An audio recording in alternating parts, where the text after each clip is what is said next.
Assalamualaikum warahmatullahi wabarakatuh. Ya anak-anak Ustadz sekalian semuanya, hari ini insya Allah kita akan belajar tentang sistem peredaran darah pada hewan. Ya, oke kita lihat dulu. Ya, sistem peredaran darah pada hewan. Ya, kita akan simak hari ini. Materinya yang akan kita pelajari adalah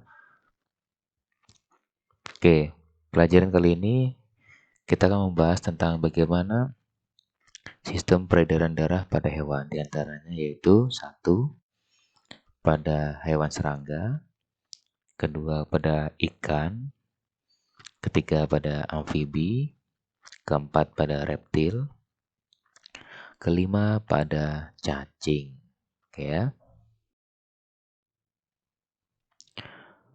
Oke, untuk sistem peredaran hewan yang pertama yaitu kita bahas ya.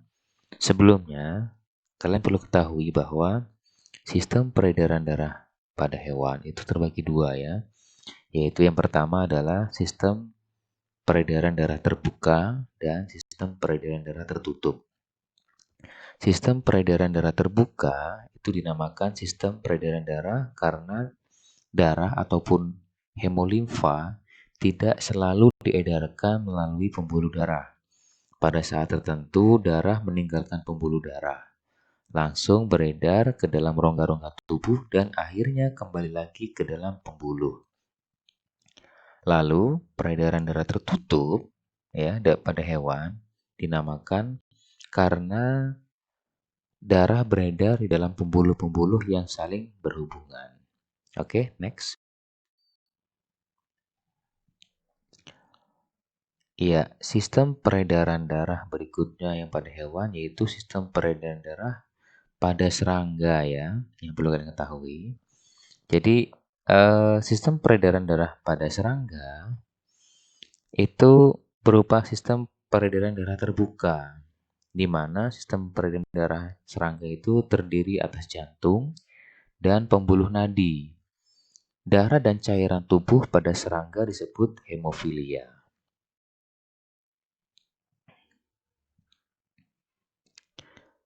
Nah, terus pada sistem peredaran darah serangga, ya, aliran hemolimfa dimulai dari jantung, ya, pembuluh yang berdenyut hingga memompa hemolimfa masuk ke sel-sel tubuh tanpa melalui pembuluh darah kapiler. Lalu dari sel-sel tubuh hemolimfa akan kembali ke jantung pembuluh. Ya, oke.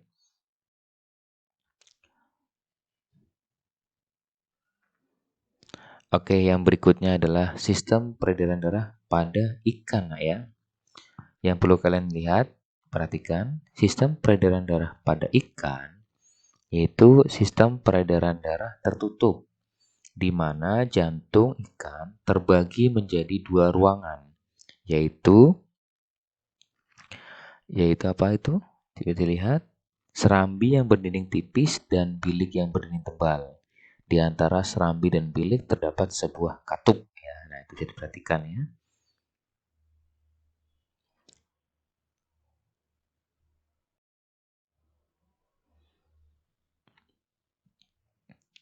Oke, berikutnya lagi, sistem peredaran pada ikan sendiri ternyata dimulai dari jantung yang mengalirkan darah ya keluar kemana? Menuju insang.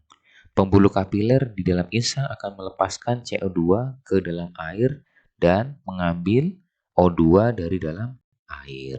Ya, jadi itu ya peredaran darah pada ikan. Oke, next.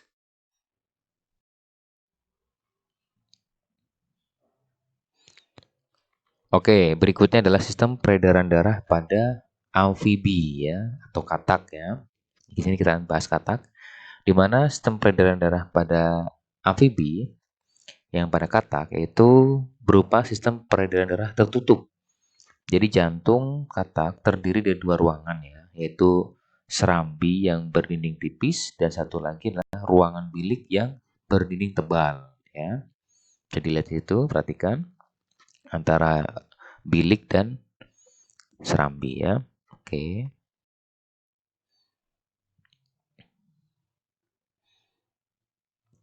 Ya, untuk sistem peredaran darah pada amfibi itu dimulai dari masuknya darah yang mengandung O2 ya atau oksigen dari paru-paru ke serambi kiri ya. Lalu dari serambi kiri darah masuk ke bilik sehingga terjadilah percampuran darah yang mengandung oksigen dan mengandung karbon dioksida. Oke, jadi dipahami. Jadi darah itu sendiri masuknya adalah dari serambi kiri ya. Kemudian dari serambi kiri masuk lagi ke bilik ya, bilik dalam tubuh si katak sendiri. Disitulah terjadi namanya proses pencampuran antara darah yang mengandung O2 dan CO2. Oke, next. Ya, berikutnya yaitu adalah sistem peredaran darah pada hewan, terutama pada reptil ya. Yang berikutnya reptil, di mana jantung reptil terdiri dari 4 ruangan ya. Di mana ruangan itu sendiri ada terdapat itu 2 serambi dan 2 bilik. Ya, bisa dilihat itu antara serambi dan bilik ya. Oke, kemudian antara bilik kanan dan bilik kiri dibatasi sebuah sekat. Sekatnya belum sempurna ya, sehingga masih terjadi pencampuran darah. Nanti untuk yang sekatnya sempurna itu pada manusia ya. Jadi makanya hampir sama sedikit antara perbedaan reptil dengan manusia. Hanya saja di dalam reptil ini sekat-sekatnya itu masih belum sempurna, jadi sering terjadi percampuran darah. Nah, tapi untuk serambi dan biliknya hampir sama, ada 4 ruangan yaitu serambi kanan, serambi kiri, dan bilik kanan dan bilik kiri ya. Oke, next.